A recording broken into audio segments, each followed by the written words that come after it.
Ayan mga parts, ano? Ito ang kinainaman ng may ABR po yung ating mga appliances. So, yan po yung aming aircon mga parts, ano? Ayan, oh. Andito po kami sa aming room. So, ang kuryente po sa amin ngayong gabi na to, ang input, ayan, oh, 179, 178, 180. So, naka-stable pa rin yung ating output na 220, 222. So, ayan, oh, naglalaro sa 222 saka sa 220. So, yung ating input nasa 185, 184, 183, 182. So, stable sa 220 to 22. Ayan o, mga parts. So, ang ginagawa ko sa aming mga appliances pagka ganito, tigi-tigisan na ABR, no? Ha? Mas maganda mga parts, ano? 3,000 DA yung inyong bibilin. Ayan o. Yung ganyan o. Ayan o. 3,000 DA. 3,000 watts. No? Meron pa akong appliances doon, yung aming rep naka ABR din. Pero isang appliances lang yung gumagana ron sa isang ABR namin. So, tingnan natin ano. So, ayan. Yan ang kailangan naman talaga ng mga meron tayong ABR sa ating mga appliances, no. Tingnan natin yung isang appliances namin, ano. Ayan mga parts, ano. Ito yung isang appliances namin, no. Ayan, no. Isang refrigerator na inverter siya. So, meron din siyang ABR na 3,000 watts. 3,000 VA, no. Servo naman to, no. Yung isa relay type, ito servo. Ito nilagyan ko na siya ng input voltage dito. Ginawan ko na siya ng input voltage para nakikita ko yung input ng aming kuryente, no. Yung voltage ng aming kuryente, yung supply sa bahay namin, ano. So ito ang supply sa bahay namin. So tumaas-taas na kumpara kanina, no. Kanina napansin natin na bumabagsak sa 180. 180, 485 ganun. Yung kanina naglalaro sa ganun, 184, 85, 86, 87, 88, 89, 90, 92, ayan, 192, no? Ayan, oh. 191, 192. So, bumabagsak sa 180, 183, ganun. So, naka-stable siya sa 220. Ito na mga ating output, no? Ito yung ating output. Ito yung ampere. No? Kung inverter yung ating refrigerator, kaya bagsak yung ampere niya, no? Ayan, oh. Isang appliances lang yan, mga boss. Yung aming nakasaksak dyan sa aming ABR, isang appliances lang. Ganun ang ginagawa ko kasi. Basta isang ABR, isang appliances, hindi na ako nagdadagdag ng sinasaksak dyan. Ayun, oh.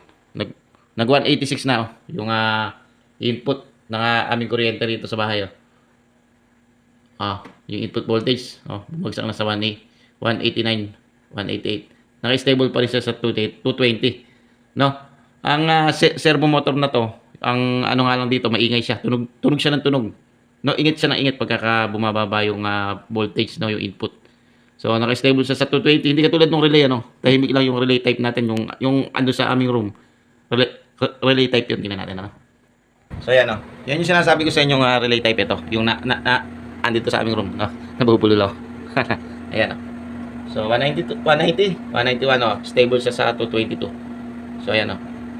Ganyan mga boss, ang inyong gagawin, ano, pagka kung gusto nyo tumagal yung inyong mga appliances, bili kayo ng ABR 3,000 VA. Ang gawin nyo para sigurado kayo tigi-tigisa, no. So mas mas makakatipid kayo sa maintenance, no, kasi hindi sirain yung ABR pag ganun ang gagawin nyo. Sa kinakailangan sa lugar nyo mga parts, hindi bumabagsak ng 170 yung voltage ng inyong kuryente. Yung pasok ng kuryente sa inyong bahay, hindi bumabagsak ng 170. Pagka kasi bumagsak ng 170, 160, hindi nakakayanin ng ABR natin. Hanggang ano lang siya. Hanggang 175 lang siya. Nakakaya niya. Pero pagka bumagsak siya ng 169, 168, ala na. Hindi na kaya ng ABR natin. No?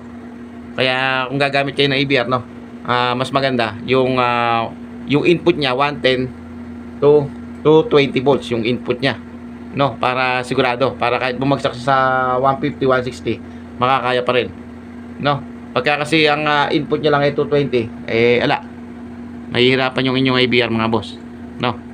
So ayan, no, stable siya sa 220 to. So, napakainam, napakaganda performance, hindi humihina yung amere ko, kaya wala kami problema pagka bumagsak yung kuryente ng 180, no. Ayan, no. So ngayon kasi tag-araw, pagka kasi tag-araw ng ganyan, talagang maraming gumagamit ng aircon, saka yung mga refrigerator, talagang matagal na umaandar yung compressor dahil sa sobrang init, talagang pagka nagkasabay-sabay sa inyong lugar, talagang hihina yung inyong kuryente sa bahay, no? Kaya mas mainam mag ABR na kayo sa inyong mga appliances. Ang gawin nyo, tigi-tigisa ng ABR. Makakatipid kayo sa maintenance, hindi sirain yung hindi sirain yung ABR nyo magagamit. At higit sa lahat yung inyong mga appliances ay hindi agad-agad masisira. Kasi yan mga boss, mga parts, pagka halimbawa biglang nag-shutdown yung kuryente, meron siyang tinatawag na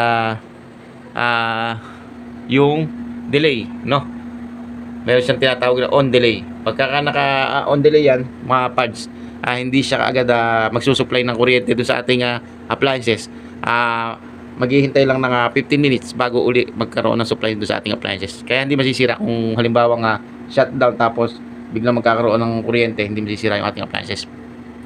Pinakamaganda talaga may ABR mga boss, no? Kaya yan, gamitan nyo ng ABR yung inyong mga appliances para hindi nasisira mga parts na. Ayan, maraming salamat, sana nakakuha kayo ng idea sa ating simpleng tinalakay na video.